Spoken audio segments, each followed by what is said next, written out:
त्यांच्या प्रतिक्रिया नागरिकच सांगू शकतील.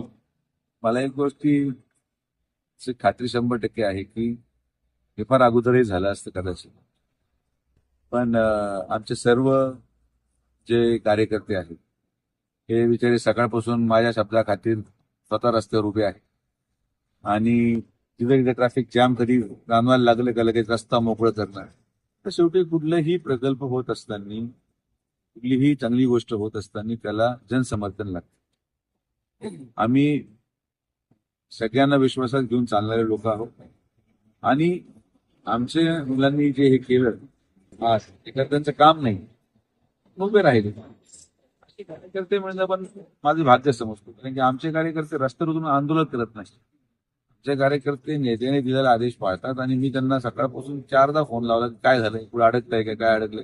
कारण की नुसतं एकदा येऊन फोटो काढून आणि व्हिडिओ काढून जाऊन परत तर लोकांना न्याय नाही मिळाला तर लोक माझं विश्वास संपून जाईल लोकांचा माझ्या लोकांना. तुम्ही माझा विश्वास कधी संपू देत नाही.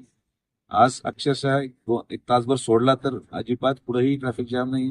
आणि सहसा उद्यापासून पुढं थोडा त्रास जरी झाला तरी आमचा प्रयत्न राहील की पुढेही ट्रॅफिक जॅम होणार नाही. आणि जर कुठे ट्रॅफिक जॅम आढळलं तर माझी लोक, माझे सर्व कार्यकर्ते रस्त्यावर उतरून ट्रॅफिकचं नियोजन करतील अशी मी सूचना दिलेली आहे. तर रावरीकरांना जो त्रास झाला त्याबद्दल मी दिलगिरी व्यक्त करतो. पण आता असं होऊ देणार नाही एवढीच मी खात्री देऊ शकतो. आपण होमगार्डांचा पगार देणार होता, आज 20 होमगार्ड मंजूर झाले, काय सांगाल याबद्दल? होमगार्ड मंजूर झाले कारण की हा प्रस्ताव कधी पाठवला नव्हता.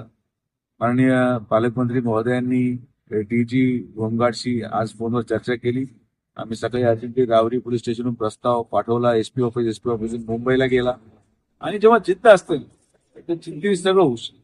फक्त जिद्द पाहिजे आणि नीतिमत्ता पाहिजे. आणि नीतिमत्ता असल्यावरच कामं होतात. होमगार्ड माझ्या मते लवकर आले पाहिजेत. आणि राहुरीचेच मुलं आहेत ज्यांनी होमगार्डची ट्रेनिंग केलेली आहे. त्यांना फक्त रुजू व्हायचं कामावर. असं काही कुठून अमेरिकेला आणि कुठून जपानहून लोक येत नाहीत. राहुरीचेच आपल्या मुलं आहेत, त्यांना रोजगार मिळेल. आणि शासनाला सांगितलं साधारण ते म्हणत होते कुठेतरी 15-20 हजार रुपये खर्च त्यांचा रोज पडतो. म्हटलं काय महिन्याभराचा विषय आहे, 7-7.5 लाख रुपये जनतेने एवढं दिलंय मला तर 7 लाख रुपये काय फार मोठी गोष्ट नाही. देऊन टाका 7 लाख रुपये. मी लहान होतो ना काय, पण जनतेचे त्रास कमी झाले. 7 लाख रुपये तर 7 लाख रुपयाला काही मूल्य नाही.